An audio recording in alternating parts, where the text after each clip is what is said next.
Where is he? Where are you? Skull Rock. Do you know it?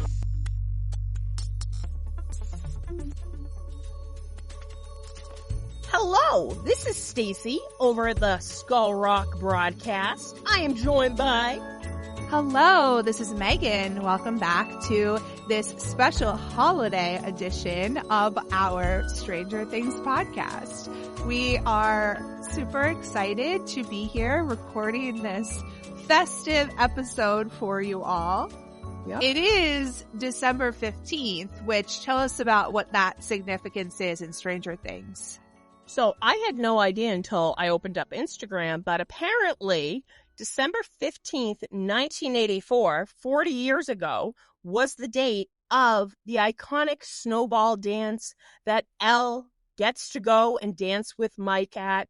And I just think that's one of the best, prologues at the end of any season because... Epilogue. Fuck. Keep that in. Epilogue. Just because, usually, I don't know, either you're crying your eyes out or what the fuck's going to happen next? It was kind of hitting the vibe of season 1, which also ended around winter time, Christmas time. And I don't know, just with Time After Time playing and The Police, Every Breath You Take, which of course comes back for season 4, just seeing that bitch Stacy not dancing with Dustin, what was up her ass? It must be the name. And Nancy, just dancing with him and being like, oh, you were always my favorite. And just Steve Harrington just giving the best advice to Dustin and just looking like a dreamboat in that burgundy sweater. Yeah, it's such an iconic part of season 2, and we will get to that eventually. We have 2 more episodes to do of our Lovers Lake deep dive, but you're gonna have to wait until 2025 for that. Yeah. But we have the Max and Lucas sweet little kiss, and it's Max's, one of her favorite memories that she actually decides to hide in season 4. I thought that was such a great callback too, because, her saying I'm going to run to the light and, Lucas being like, well, am I in your good memory?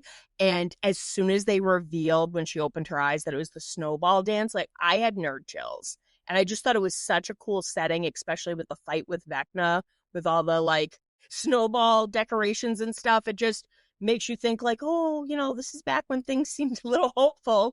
Now you're fighting a fucking dream demon, in your school gymnasium. So, woo! But, what do you think more of with Christmas, season 1 or season 2? I think more of season 1, actually. Agreed. Because season 2 is more Halloween for the majority of it. We just get the epilogue for the holiday time. But with season 1, it's really throughout the whole season because we have Christmas music playing at Joyce's work. She gets out the Christmas lights. I mean, the Christmas lights are one of the most iconic things about season 1. Yeah. All around the house and her holding them as she talks to Will. So I'm going to actually quiz you right now, and I think you're going to get it right. Okay. In what scene do the Christmas lights make a cameo in season 2? Ooh, good question. I'm blanking. Is it one that we watched already? No. So it's one of the last 2. Mm-hmm. Okay. So that's why it's not coming back to me because I haven't watched them in a while. It's one of those blink and you miss it kind of moments. Yeah, what is it?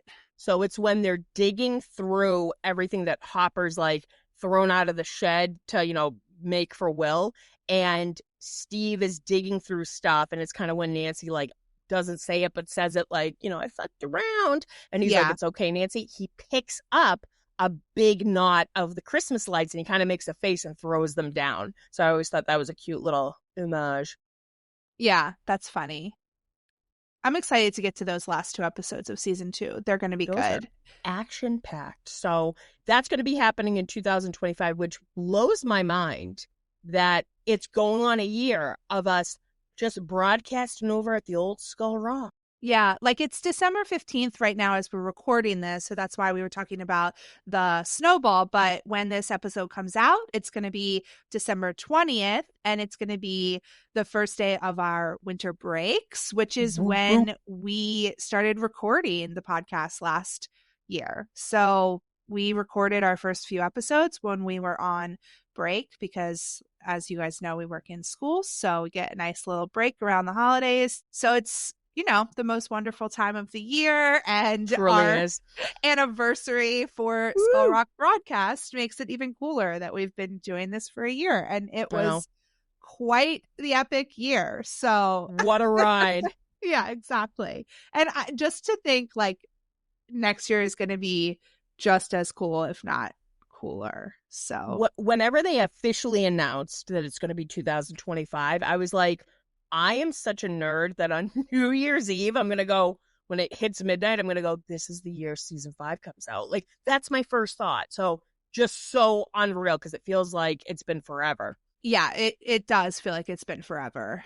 I mean, it has been such a long time. And it was 2022, which is insane. I mean, I know we kind of waited about the same length of time, a little bit longer with COVID, but this is definitely, it's just, I don't know, just thinking that it's ending, like, I get a little emotional, but we already have a lot of fun episodes planned for our season 3 and our season 3 rewatch. So a lot of fun stuff planned, definitely. Yeah. And I mean, just in general, along with season 5 next year, we will get to see the first Shadow on Broadway finally. Yep. We will get to see Joseph Quinn in Fantastic Four. Girl. Maybe some other cool stuff that we're manifesting, but we Joe Keery album. Oh yeah, that too. Like, it's gonna be a great year. It is. It's gonna be our year. I just cursed us. Yeah, please take that back. Demo bats just come in and kill us. Too soon?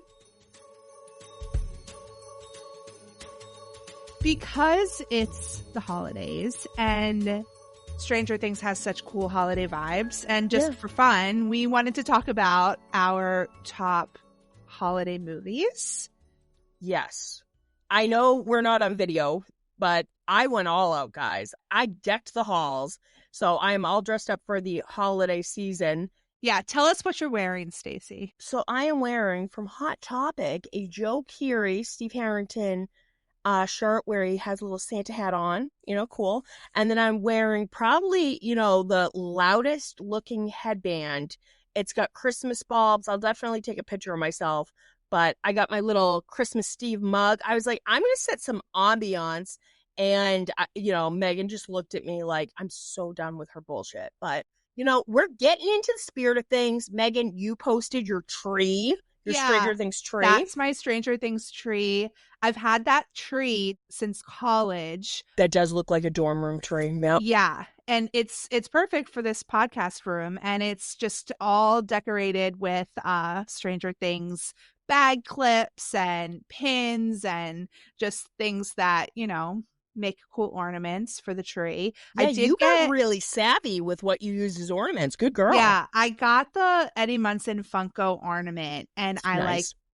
It looks so cool in the package that I'm like afraid to take it out. So we'll see. Oh man.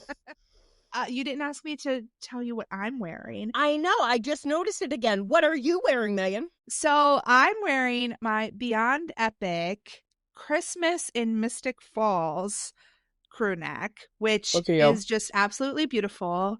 Just a little nod to the Vampire Diaries.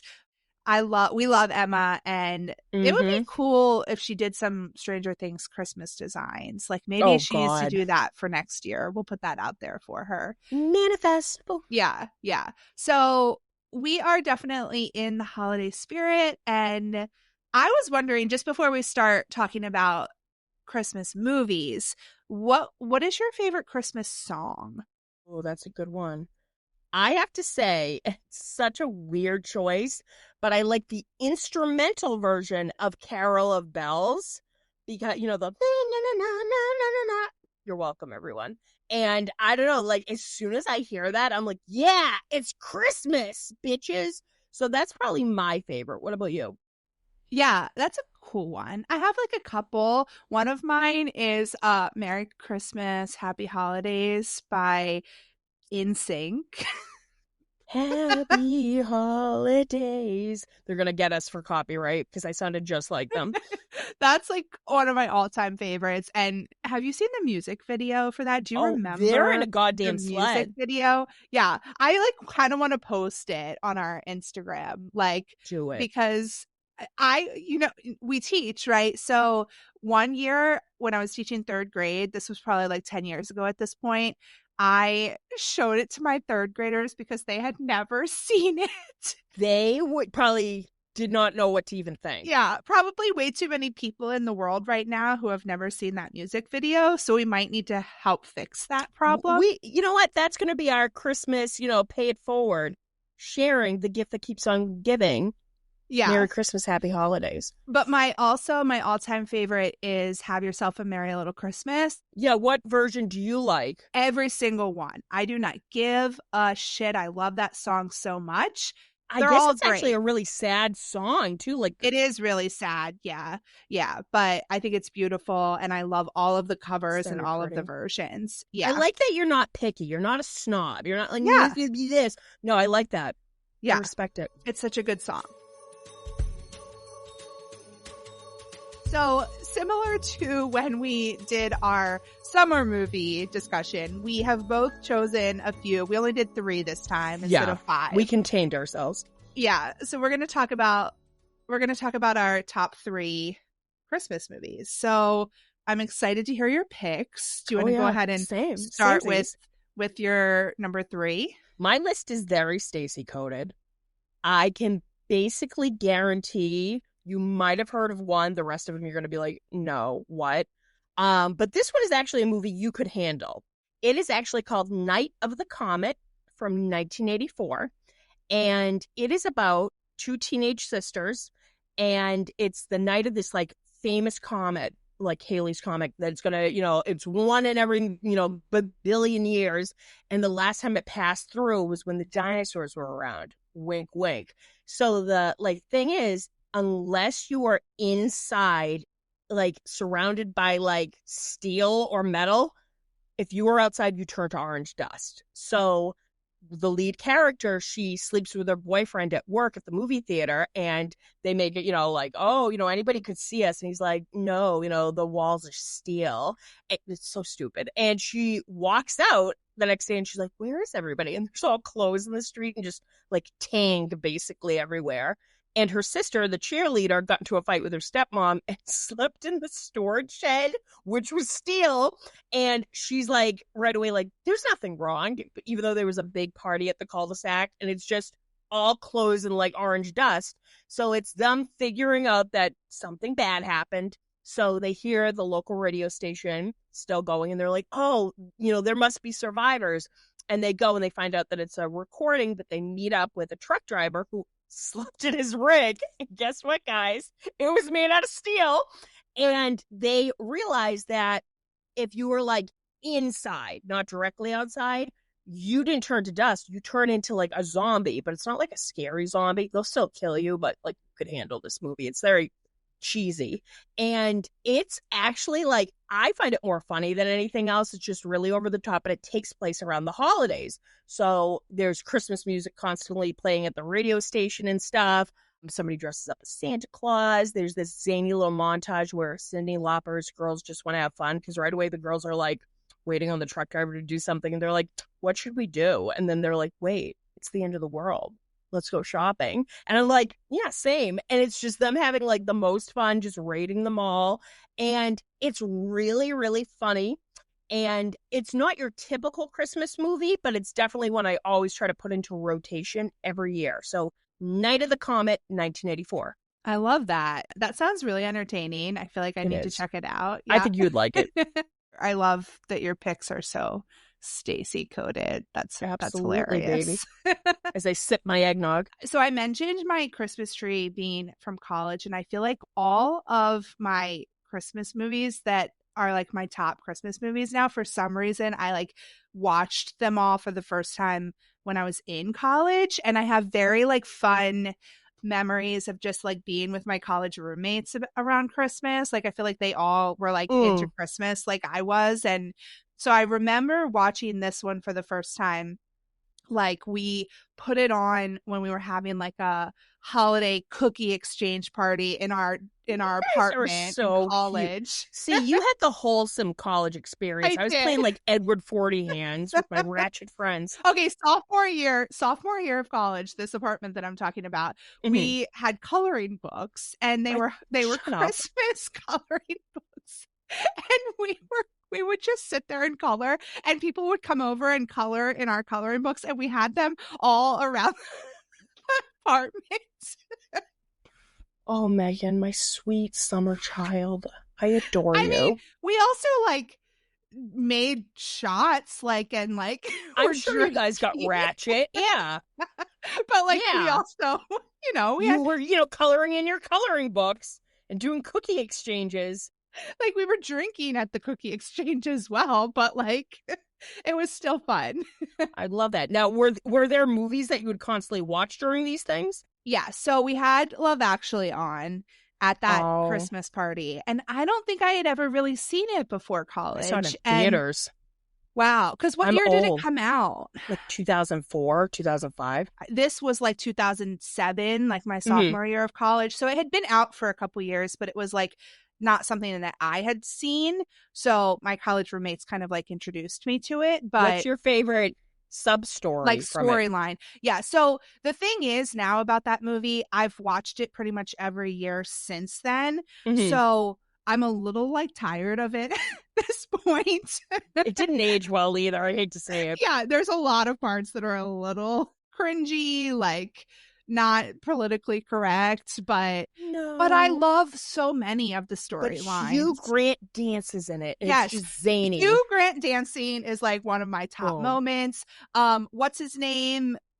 Walking Dead guy with the signs. Andrew Lincoln. What a goddamn psychopath. And I love all the memes of Keira Knightley being like, I look quite pretty, don't I? Like, dude. I love the sign part, though. It's just like so iconic. What a piece of shit. And I used to like say that was like the Walking Dead prequel. Yep, that's what really drove Rick Grimes to, join law enforcement, Yeah. And then when they jump in the pond and try to get all of the papers. Oh yeah, because there's the secretary, like the maid that doesn't speak English. There's the guy who goes to America, right? Because he's like, oh my God, ladies love the accent. Also, it's really funny because if you watch some of these movies on like TV, they'll cut out some of the parts. Like so the body doubles. The two porn stars, I can't. They're not porn stars, though. They're body doubles for like a movie. I'm dead. You know what I mean? So I always thought they were porn stars because they're completely naked. I know. They get like completely cut out if you watch it on like it used to be ABC Family. Like, well, yeah. Could you imagine? Jeez. Woo! I do love when the British guy goes. Is so cute. When he's like with all the like hot girls and they're making him say stuff, and then they like point to the beer bottle and they're like, "What's that?" And he goes, "Bottle," and they're like, "Oh, sounds the same." And then they go home and like have like a foursome. Like, I can't. That's such a good pick. I haven't seen that in years. Yeah, I mean, like, there's just so many parts that are just so iconic. There's a lot of parts that are really annoying, like, what's his name, who is like the old rock star. I'm not even kidding you. Him not being able to sing the Christmas version, and him just doing that whole spew of swears, being like asshole and hole. I'm like, that is Stacy recording the podcast and just making me like, we got to do another take. So this is what I was going to say. I almost tried to like make a meme of it because, when he goes to the radio station and he starts talking about shagging Britney Spears and the guy has to like cut him off. I'm like, this is me and Stacy on the podcast. Dude, if you can do it, do it. Because I just remember him being like, kids, don't buy drugs. Have other people buy them for you. That's literally Megan being like, I have to edit Stacy. Yep. Yeah. I'm that guy. So relatable. Because I did put it on the other day and I didn't finish it. So I still need to finish it. It's also like very long. It is, yeah. But yeah, those are some of my favorite parts. I do love Laura Linney and like the hot guy that she's like in love with at work. Oh my, that one the breaks whole my storyline heart. With her brother too is just like, right, it's just like very hard to watch, I guess. Yeah. But I love when they like are making out in the bed. Girl. Because that guy is so hot. He is the guy from the movie Unfaithful with Diane Lane where she cheats on, Richard Gere. It was the early aughts movie, but he's the dude that she screws. And even back then I was like, same Miss Lane, same. Like, yeah. Whew. Yeah. So when like Laura Linney's character like goes and she's like, give me a second, and she like does a little like cheer. She, like, throws her... Yeah, she goes, cleans her apartment. I'm like, that's me when people are coming over. Just throw everything in the tub. That's it. Yeah. Yeah. So just so many fun memories with that because, like I said, I would watch it with my roommates, and then I've watched it pretty much every year since then. So yeah, I love it. And it's just so like comforting and just entertaining and funny. And yeah, when Hugh Grant goes caroling and then they start singing Old King Wenceslas. Goodbye. Driver joins in. I could like just recite all of the moments that I love so much from that. I know you actually mentioned Love Actually with the Teen Wolf moment, which I love. That was one of our Patreon clips about Mr. Bean's little cameo. Yeah. Alan Rickman's having a panic attack, and I'm like, oh, Mr. Bean, good for you. Yeah. And then like what's Alan Rickman's wife in the Emma Thompson. Thompson. Her listening to the song. Joni Mitchell. Joni Mitchell. Yeah. Yeah. Oh my God. And I adore Alan Rickman, but he is just, there is no redeeming qualities in that goddamn movie. Yeah. So, yeah. See, that's a good Christmas movie. It makes you laugh, but it tugs on the heartstrings. So yeah, that was a great pick, Megan. So speaking of Alan Rickman, my next pick is the 1988 classic Die Hard, which I know never seen it. Shut the fuck up. You've never seen Die Hard. I've never seen it. I feel like I like maybe I should watch it. Yes.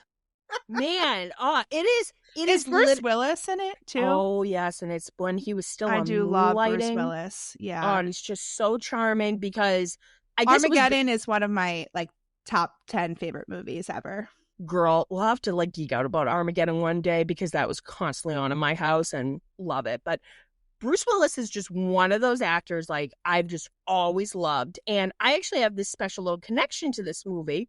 So this movie, I guess, was released early on what you would call a video screener, which was a special VHS tape that they would give. So back in the day, there were certain video stores that weren't public, like Family Video or Blockbuster and stuff. They weren't chains. You actually had to pay a certain amount of money per month, and only members could go in. I don't know how they stayed afloat, drug friends. So my mom was a member of the one down the street, and they would send studio would send the store their like exclusive members these screeners of movies that were still playing in theaters.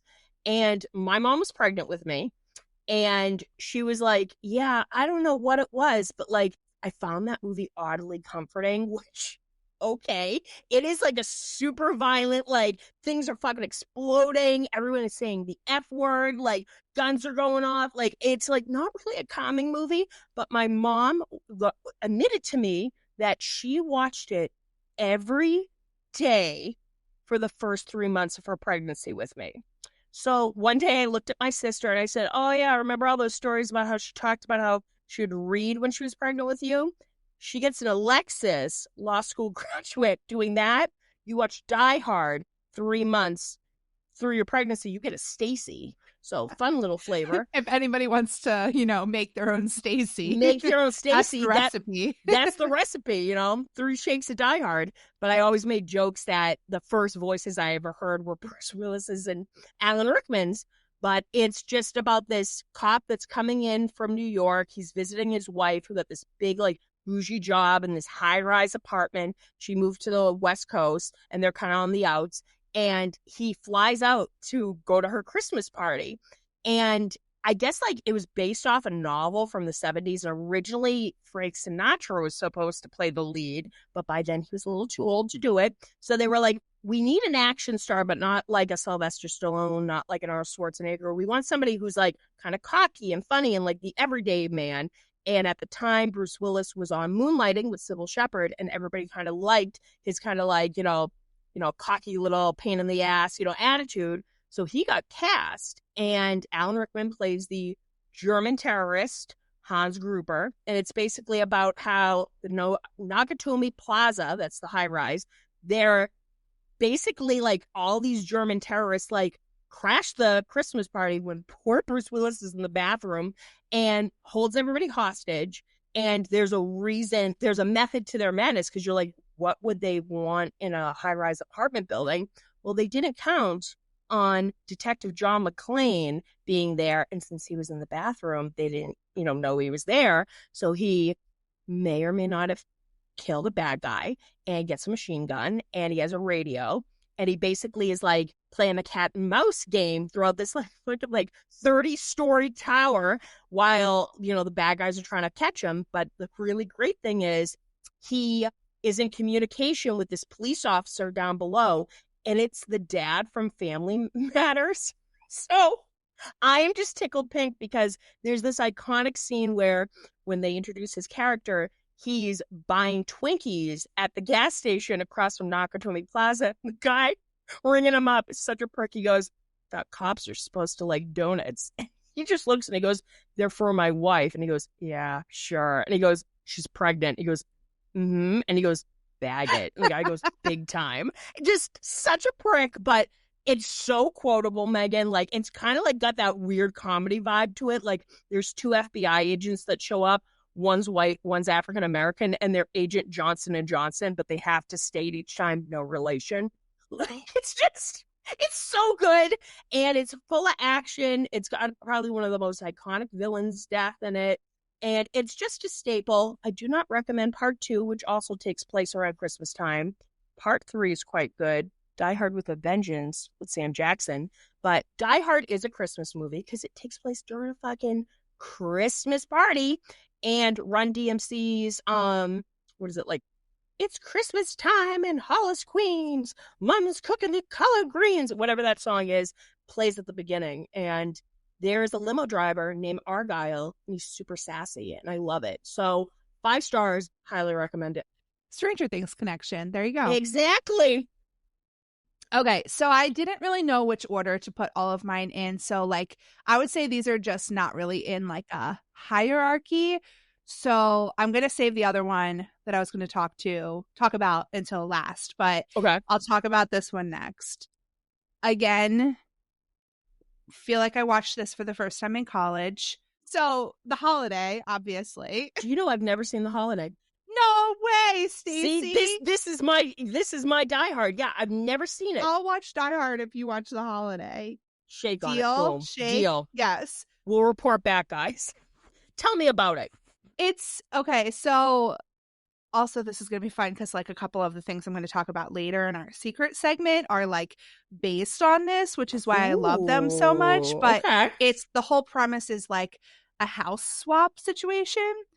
So we've got Cameron Diaz, and she lives in LA, and this really nice house. She makes movie trailers for a living. Oh, that's cool. And so there's this really funny movie trailer at the beginning that's like Lindsay Lohan, and it's like an action movie, and that's the movie trailer that they're like cutting at the very beginning.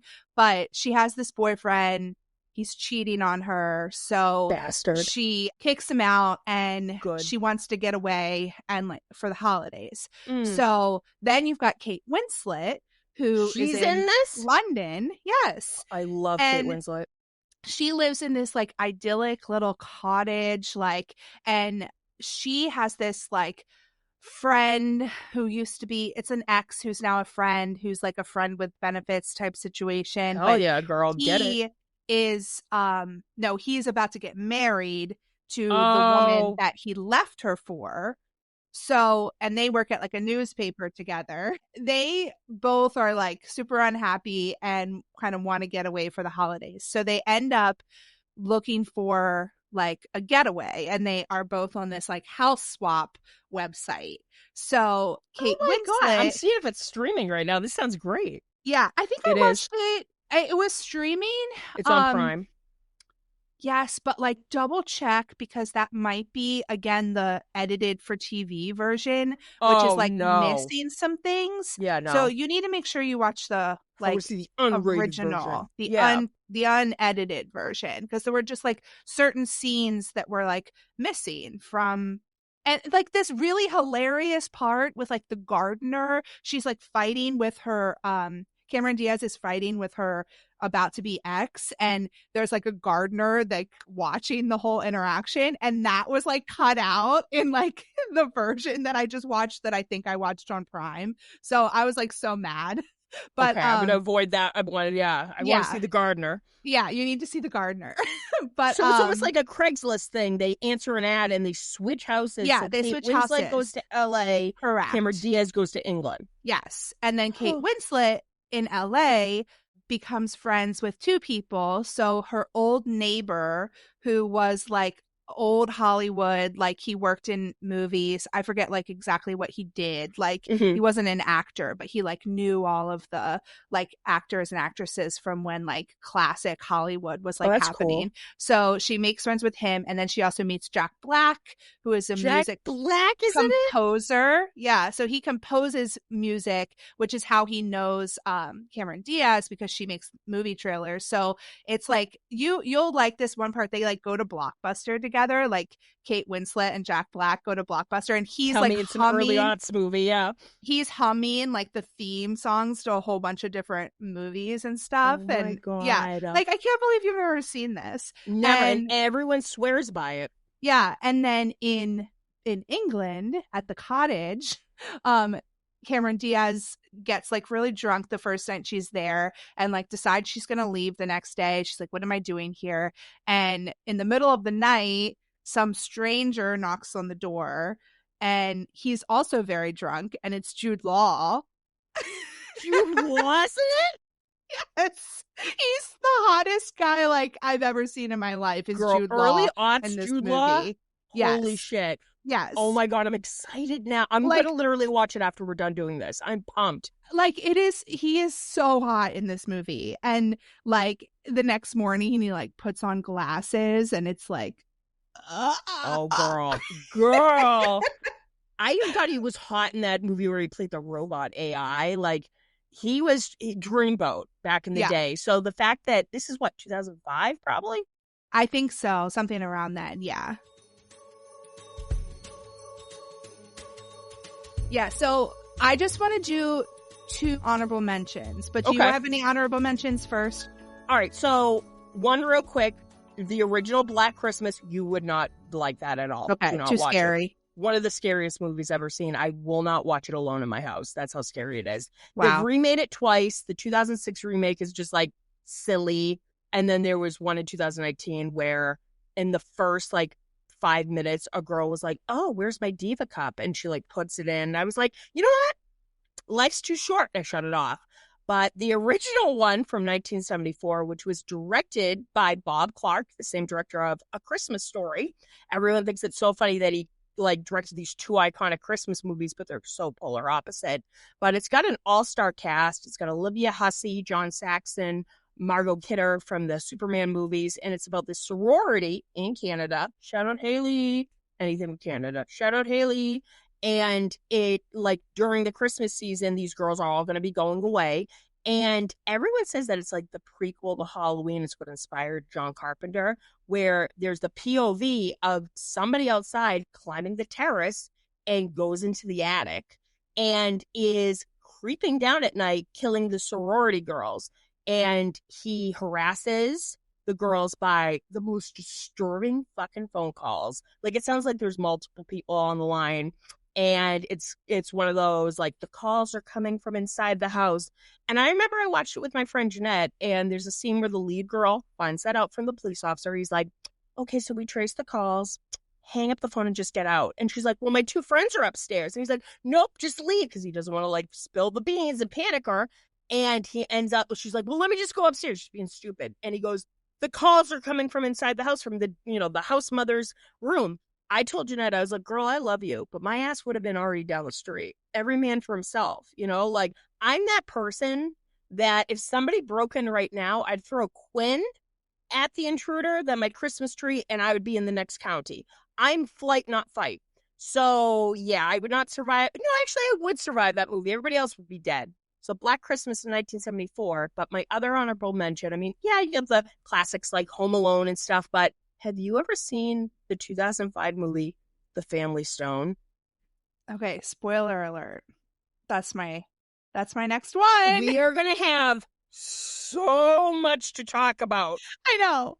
Let's talk about that in a second. I am pumped. I love it so much. You posted about it the other day, and I clocked that, but I was like, I'm gonna wait because I want to talk about it on the podcast because I love that movie so freaking much.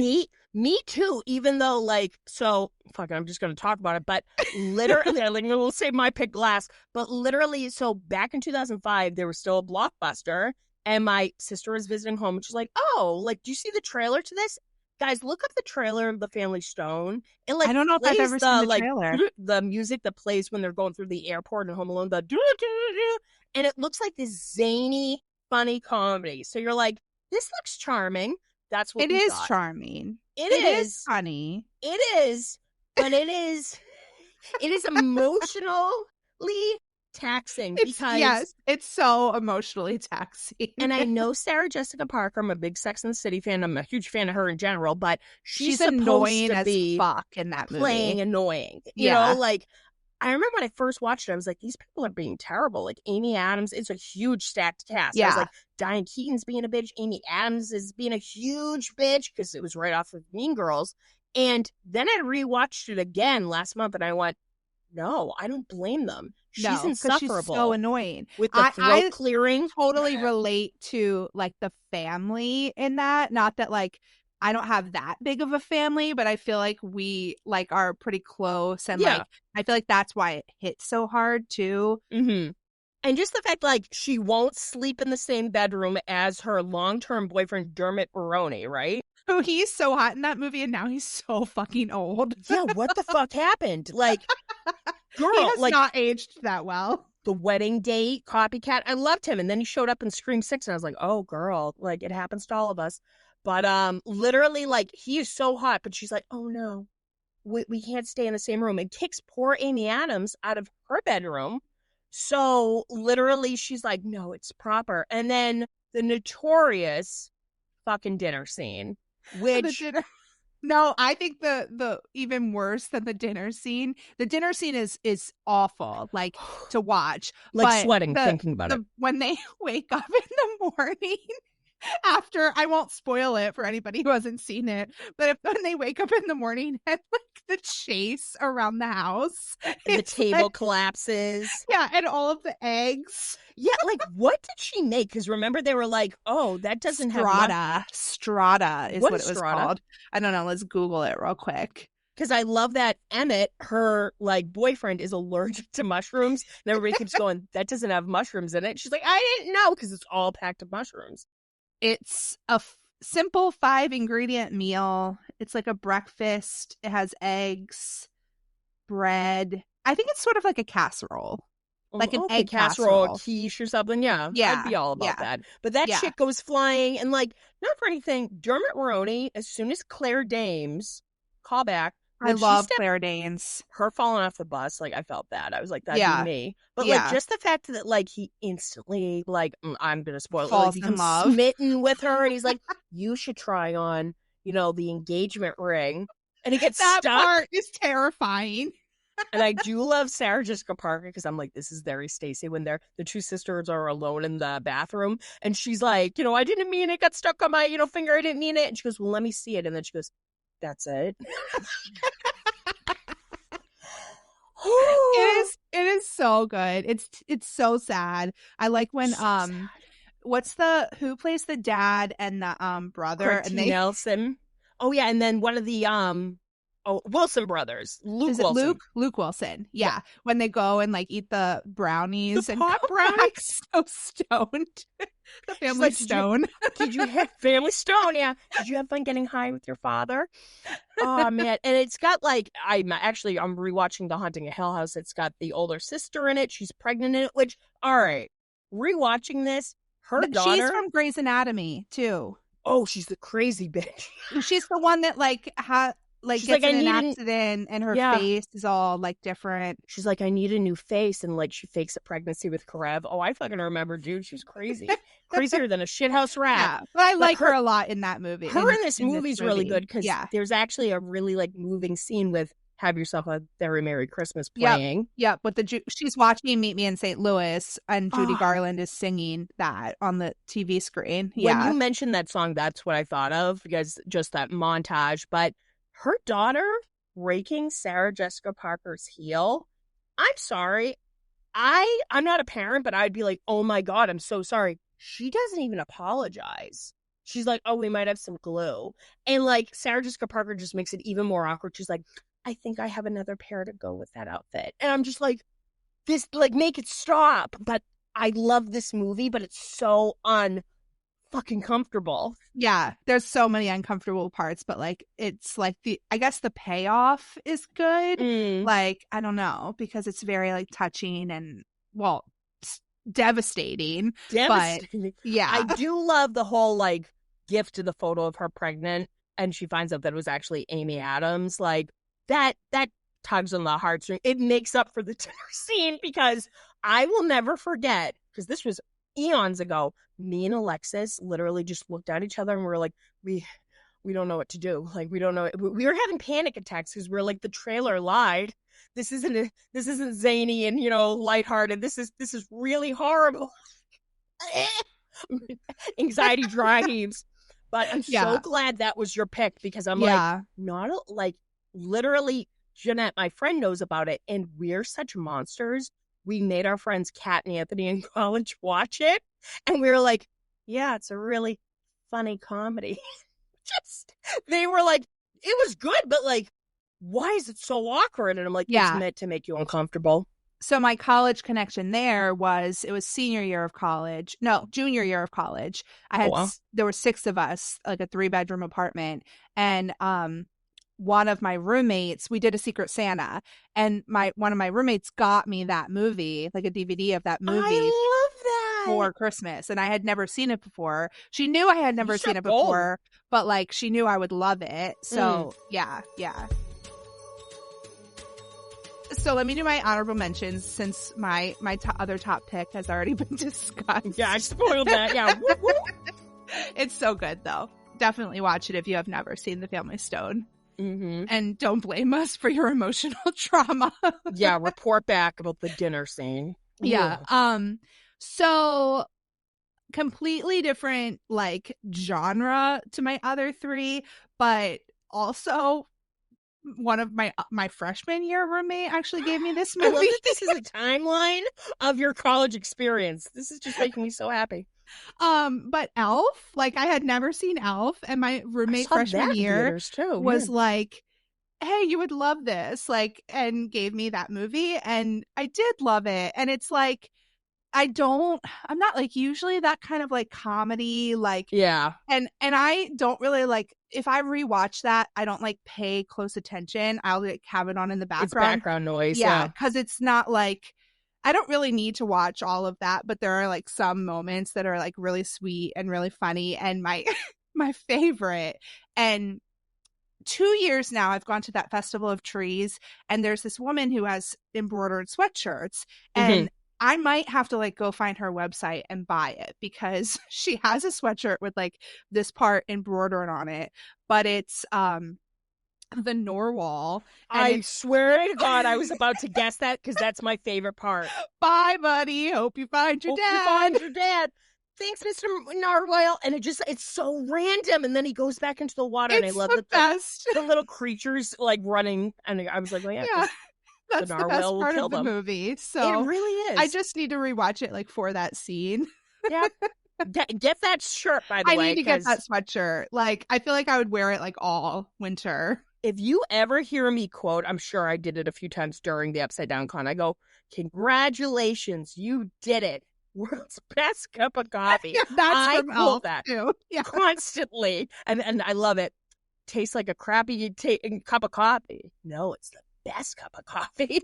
Yeah. And I love Zooey Deschanel, like in New Girl and everything. So Big I think she's really Days of Summer fan. Yeah, that's a good movie too. But she's good in that movie. I think it's sweet. Like, yeah, it's weird to see her like blonde, but I know. Yeah. So that's my one honorable mention. And my other honorable mention is every season of the OC. There's 4 seasons. There's a Chrismukkah episode. Shut up. You've never seen the OC, right? I saw like a handful of episodes back when I was in high school. I can't remember. The main family are the Cohens, and Seth Cohen is the son, and they take in Ryan, who's like this like bad boy, like from the other side of the tracks type of situation. That's the blonde one, right? The blonde guy, yeah. So, because Sandy Cohen, who's the guy that plays the dad in that? Is that I feel like you would know the one with the thick eyebrows? Peter Gallagher. Yes, Peter Gallagher. So he plays Sandy Cohen. He's the dad. Handsome. He's Jewish, but like Seth Cohen's mom is not Jewish. So Seth has made up his own holiday and he calls it Chrismukkah, basically. Oh, I like that. Yeah. And he, like, the very first season, he like explains it and like makes this whole big deal about he's like, this is the year Chrismukkah is gonna catch on. So what happens in this episode? So it's just like a holiday episode, you know, like the old like 27 episode seasons. Like they would set aside an episode as like a holiday episode. Like I feel like they did it in even the Vampire Diaries would have like holiday episodes sometimes, but like it would be like them celebrating the holidays and having holiday parties. And like I can't specifically remember like off the top of my head because it's been a while since I did it, but like for a while every year I would watch just all 4 Chrismukkah episodes. So I wouldn't rewatch the whole show. Actually. I would just do like a marathon of all of the holiday episodes. I do that with friends with the Thanksgiving episodes. Yes. Yeah. Boom. Yeah. Similar to that. So man, yeah. OC, I'm gonna have to check this out because you have been all about the OC. Oh my gosh, that's one of my top 5 shows for sure. I used to mix that up with The Hills. Yeah, The Hills was entertaining, but guys, the look on Megan's fucking face when I said that. I did watch it. And Laguna Beach. Laguna Beach, yeah. The Hills was a spinoff of Laguna Beach. Oh, so God. I do really like Lauren Conrad has a line at Kohl's. And really? It's been there for a while. And like the clothes are always really cute. Like why not? So, no? Exactly. Love that. Yeah, so those are my holiday shout outs. So those are really good. I think you had really solid picks. I mean, they're very Megan. You basically took me through the timeline of your college experience, and I kind of got a bird's eye view of, you know, the partying you kind of got down with, but you had great picks. My final pick was 2016. I think I'm in the right year. Better Watch Out. And it's a movie that was made over in Australia, and you could handle it. I actually would like to hear your thoughts on it because I heard about it and I was like, what is this? Is this a horror movie? Is this like a dark comedy? And I rarely ever buy physical media, especially blind, but I was like, everyone's raving about it. I'm just going to buy it. And I remember watching it, and the first half of the movie, you think it's going to be one type of movie. And it's got like really great humor in it. And then it takes such a twist, and it still kind of stays as a dark comedy, but it does such a 180 that you're like, wait, what? And it has such a satisfying ending. Like I cheer every time, but it's got high rewatch value. And like it takes place in this huge house, and just it's so decorated to the nines for like the holiday season for Christmas. You're just like, this is visually pleasing. And it's got it plays all the Christmas music and stuff. But I just like it for some weird reason. I was like, you know what? Every Christmas Eve, I'm going to watch this. And I do it every year. Like, good luck, Melissa and Brandon. I'm spending the holidays in Chicago. They're going to be like, absolutely not. I'm going to be like, tradition. And I watch it, and it's not exactly like, wholesome fun, but it's funny. It's got some great moments. But one thing I noticed is it's all Australian actors, and they do great American accents. And except for Virginia Madsen, I think she plays the mom in it. But all the doorknobs, and I don't know if this is an Australian thing, they're super up high on the door. and it throws me. That's the only thing that kind of takes me out of the movie, because I'm like, look at how high that doorknob is. That bothers me. But the reason why I kind of looked into it was Dacre Montgomery from Stranger Things, who plays Billy. He has this bit part, and it's so memorable. But he basically plays like he is the epitome of the douchebag ex-boyfriend. And there's just this great scene where he's like, he thinks his girlfriend wants to like patch things up, so he's alone in his car and he's like practicing what he's going to say, but he's trying to sound cool. And he's like, yeah, we're cool, and he's hyping himself up, and he's like, yeah, fuck yeah, we're cool. And I don't know if it was an accident or not, but he tries to open the door, he misses the handle, so he has to do it again. He's like, yeah. And he is like the funniest part of the movie. It's a bit part, but it's so goddamn funny. He has like the backwards cap and the puffy jacket. And I did a cosplay of it once, and it's probably my most attractive cosplay ever. You actually look hot. I mean, come on. I mean, Stacey, come on. But I actually was bummed because this company, I'll remember the name later, but they made like this custom VHS of it. And at Upside Down Con, I was going to have Dacre actually sign it and tell him how I watched it every Christmas Eve. So, Dacre, congratulations on your new project. That looks really cool with Bill Skarsgård. But come back to the States, boo. We miss you. I wish you could have like asked him at the meet and greet that we were supposed to go to with him, like whether the door handle thing was like on purpose or not. That I feel like... I thought you were going to mention the doorknob.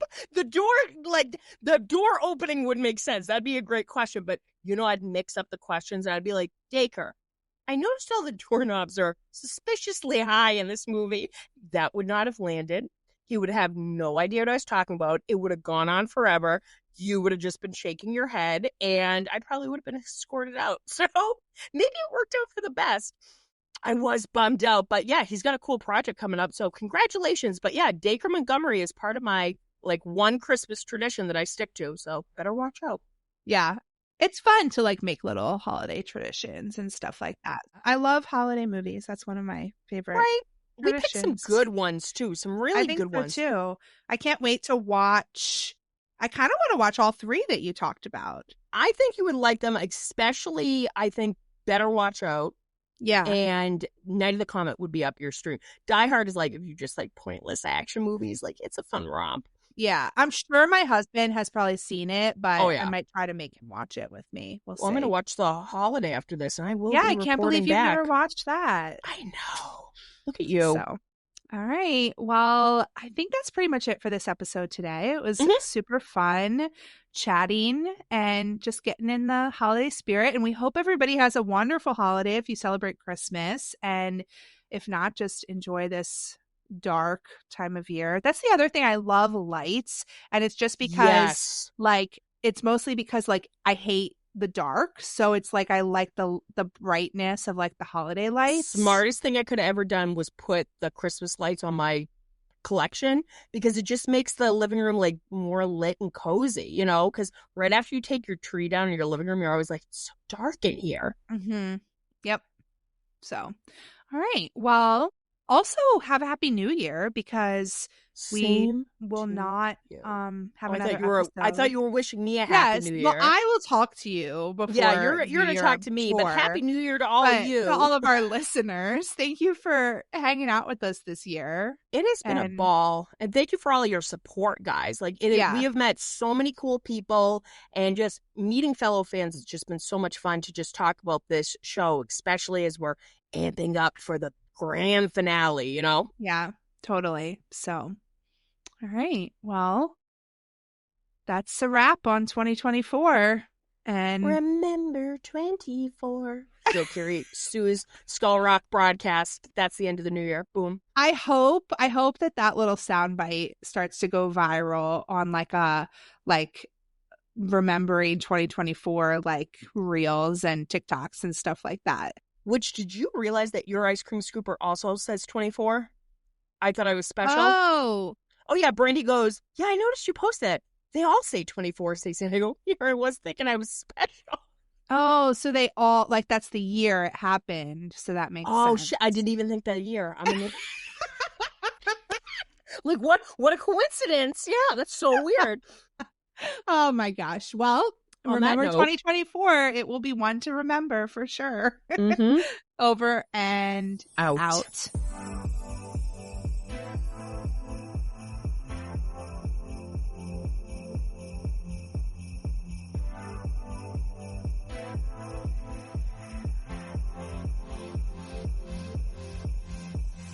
Eddie, I'm not sure I love the idea of you driving.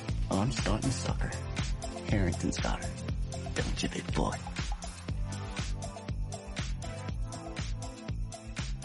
All right. We are back. We're back for our secret steady segment. And of course, this is a nice holiday themed secret segment today. Yeah. Which is going to be super fun. We're going to kind of talk about some of our favorite steady fics that we have read that are set around the winter or the holidays. So I just remembered that I did like a whole bunch of holiday fic recommendations like on social media last year. And I was trying to call it like the 12 days of steady. And I didn't really finish the 12 days because you know how I go. You know how I do. But, we know how Megan be. But I just like refreshed my memory and there's so many good ones. So I'm not really sure exactly which ones I want to talk about today, but I'll try to reshare some of those.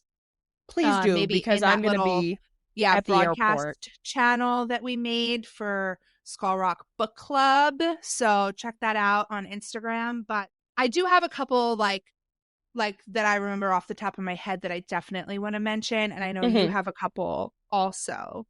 So I'll just start with the one that I talked about last week that I was currently reading last week. I did finish that. Okay. Oh, I'm like so sad it's over. Yeah. Like it just nestled itself into my heart. Like it was such a good story. What was the name of that one again? Remind me. It was called If You Were a Melody. In parentheses, I used only the good notes, which is a line from The Holiday, which I was talking about on this. That you're about to watch. I'm gonna read that after I watch the movie. Yes, Boom. watch the movie first, then you can read these other fics that I've been talking about that are like inspired by The Holiday because it'll make more sense, you know. But that's a line from that movie, and it's the title of the fic. It doesn't actually like get said. I think they do like make a little reference to using only the good notes or something like that in the fic. But I really loved it. Like it was a house swap situation. I talked a lot about it last week, so I'm not going to like recap it too much. But Steve lives in LA, best friends with Nancy. He's Cameron Diaz.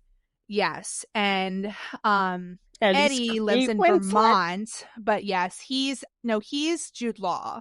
Eddie hell yeah. Yes. Okay. And that makes you don't more sense. really. Robin actually goes to LA, but you don't actually get much of their story, Robin and Nancy. In this other one, though, that I'll just go right into talking about, which was called Something Slightly Resembling Gumption, which is another line from the movie. Oh, wow. They do the house swap thing, but it's a little different. Steve is from LA, stays in LA. Nancy goes to New York to Eddie's apartment. So it's Nancy and Eddie actually swapping houses instead of Robin and Steve in this fic are swapping. I like that. Yep. So that one, Robin is in New York. Nancy meets Robin in New York. And then Eddie meets Steve in LA. That's another really fun, like house swap, holiday inspired one. So both of those are really good. And I love them, you know, because I love the holiday, but they're also just like really good on their own. Give me one of yours. So I've been on a bit of one of our favorite authors. The same authors Take the Money and Run. This Apple Pie Life. They did 2 Christmas stories. I'm going to name one right now. And the first one is If Only You Believe. And it's kind of in its own universe, but it takes place in the future. And it starts off a little sad. Steve is older, probably like mid-50s or late 40s, somewhere around there. And every day he goes to the mall and eats at the food court because his wife passed away a few years ago. And his kids are grown. It's around the holidays. And he's kind of bummed out and stuff, but he won't like let on to Robin on the phone that like he's not doing that great. And then he notices this charming Santa Claus that's so great with the kids and stuff. And, you know, surprise, surprise, it's Eddie. And they don't know each other in this story, but he actually like sits down and finishes his lunch with Steve. And he's like, oh yeah, I grow my beard out and stuff. And, you know, I love doing this every year for the kids. And they start meeting every day at the mall after he does his shift as Santa. He changes and they like old people, they walk around the mall. They maybe get a Cinnabon. And it's got one of the most like cutest endings. It just tugs on the heartstrings and stuff. I love older Steady. So I'm just like, this is adorable. So yeah. I definitely need to check that one out. I have not read it. And you know that I also love This Apple Pie Life. So that is going to go on my list maybe immediately because I'm super sad about this other fic that I just finished being over. So I need more holiday ones to read. You do. But I don't have the names of these off the top of my head. I will just describe them. I will share them in our broadcast channel. We're gonna share them. I've read a couple other mall Santa Steady fics too. So one, I'm pretty sure, I can't remember, like I said, the details, but one, I'm pretty sure like Hopper is Santa and tracks. Eddie and Chrissy are like elves that work around Santa. Adorable. And then like they meet Steve, I think.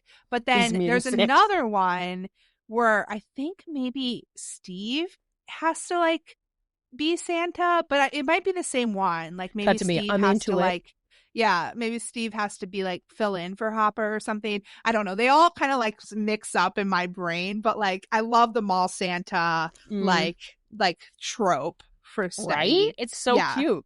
Yeah, that's good. So the next one I'm going to talk about is it's called Blackbird, and it's by, I want to say, Singing in May. Okay. They're actually a author, but then they also make podfics, and cool. They read their own writing in the podfic. You could read it or you could listen to it, and it's just really sweet. The whole premise is like Steve is like decorating at his house, and like I love Eddie's that anything helping. Steve does, I'm swooning. I'm like, oh, he's decorating. He's taking the trash out. Oh my God. Art. Yeah. So I'm not like really describing it that well, but I definitely have listened to it. Like I'm going to listen to it again this year, and it's going to be the third year in a row that I've listened to it because is it just him decorating? It's a shorter story. It's not super long, and it's like mostly the them decorating Steve's house is kind of like the main kind of that's cute. Yeah, and then Eddie ends up giving Steve something, and I can't really like give it away. A blowjob? Like, giving away. No, Stacey, it's really sweet. Oh, okay. I'm sorry. No. He gave his love. There we go. Yeah, but like it's kind of like, you know, the whole like Christmas ornaments on the tree and like memories of like the past and stuff like that. So it's very like, I apologize nostalgic. for saying blowjob now. Yeah, it's a really sweet story. You're ruining it. Megan is just your smut. Speaking of smut, you brought up them getting snowed in a car and fucking. And what's the name of that one, baby? The name of that is Defrost by Adur. That's a good one. A classic. Yes, definitely read that one. Very wintry themed, and you know, they're snowed in a car, and that car though, a little steamy. They stay warm. They do stay warm.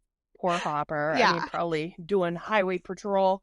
So my other one was from This Apple Pie Life, and it is another Christmas story, and it's called Let the Boys Be Merry. And I might have mentioned it once before in the past, but it's like Eddie and Steve have been together for years now, and Eddie, believe it or not, in this fic is like a little more practical. Like he's like, oh, I've never really been into the holidays. Me and Wayne never really did anything. You know, I don't really get it. I'm not into it. He's kind of a Scrooge.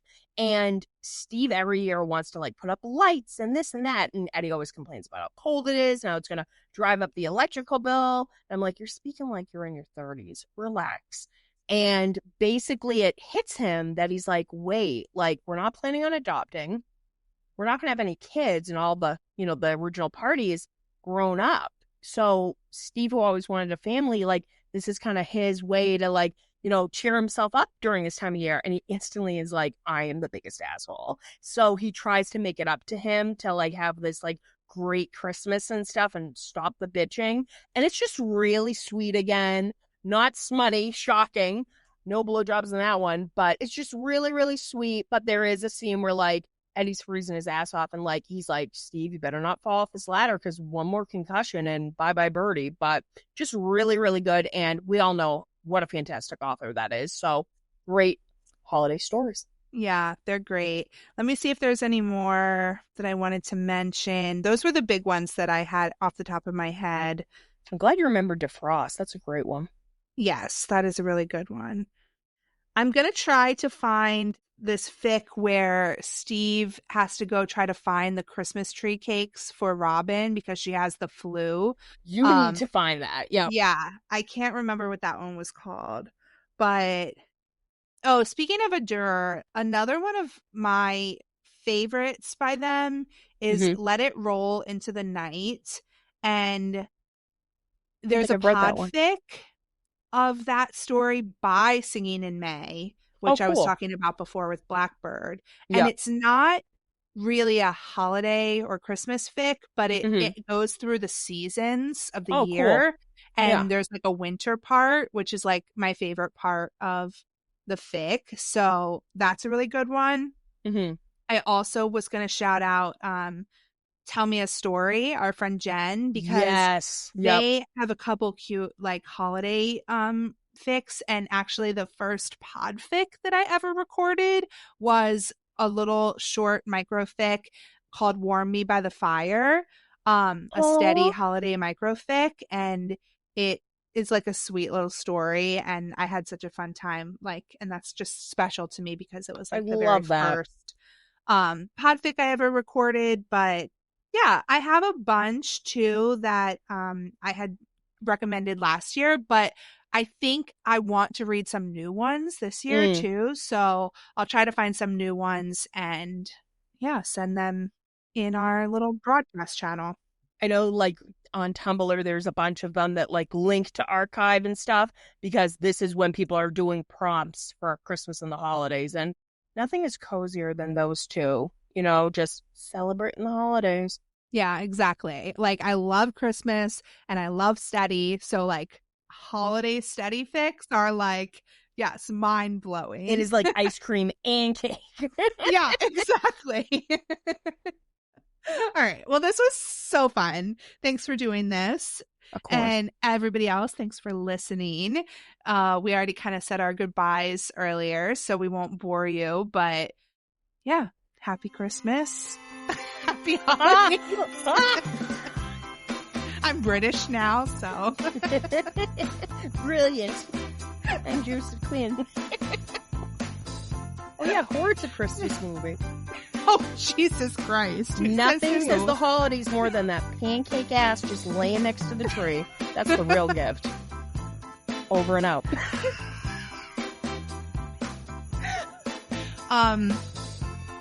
Yeah, we'll talk to you soon.